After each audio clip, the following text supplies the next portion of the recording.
petty revenge, not by me, but by karma. You know, sometimes life writes a better script than any person ever could. I didn't have to lift a finger for this revenge. Karma did all the work. I don't hate my ex-wife.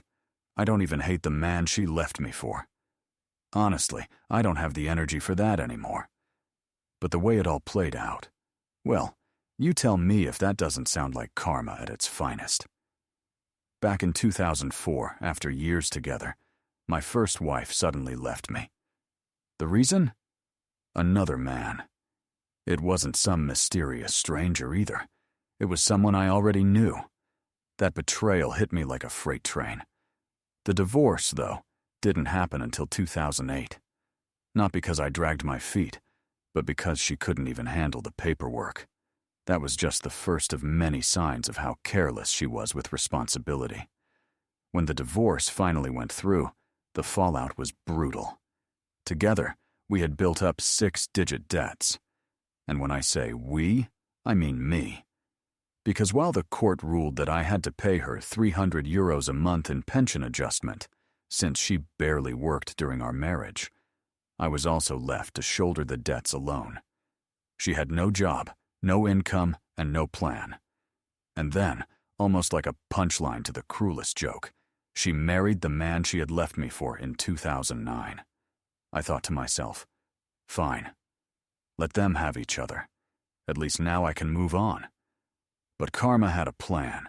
Within just 2 years, by 2011, they both had to declare personal bankruptcy. They were drowning in debt they couldn't pay. My ex couldn't even get a job. Not because she lacked skills, but because her teeth were literally rotting away. She could hardly open her mouth without people staring. She became desperate, asking everyone she knew for money. She played the victim, telling anyone who would listen that the world was out to get her, that everyone wanted her to suffer. But here's the truth. Her suffering wasn't caused by some grand conspiracy.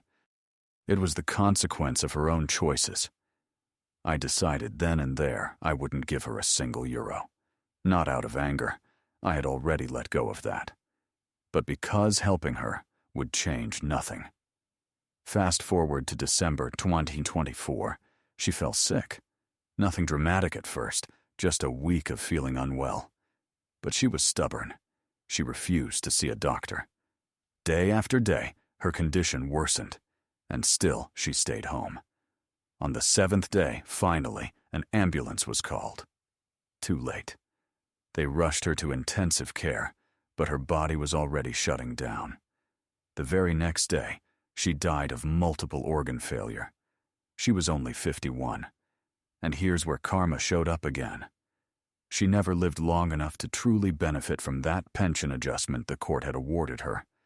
Instead, her second husband inherited the right to claim it. He applied for the pension after her death, probably thinking that at least he would gain something out of the wreckage of their lives. But karma wasn't finished. In February 2025, just 2 months later, he too died. Early 50s, gone before he could receive a cent. 2 people who tore apart a marriage. 2 people who tried to build a life together on the ruins of lies and debts. Both gone before they could collect the pension they thought they'd secured. And me? I remarried. My second marriage has been the best decision of my life. My wife now is truly my partner. Supportive, loving, everything my first marriage lacked. So no, I don't celebrate their deaths. I don't cheer for their suffering. But I do believe that sometimes the universe balances the scales in ways you can't predict. I didn't plan this revenge. I didn't orchestrate it. But watching how it all unfolded, I can't help but think, karma really is a bitch.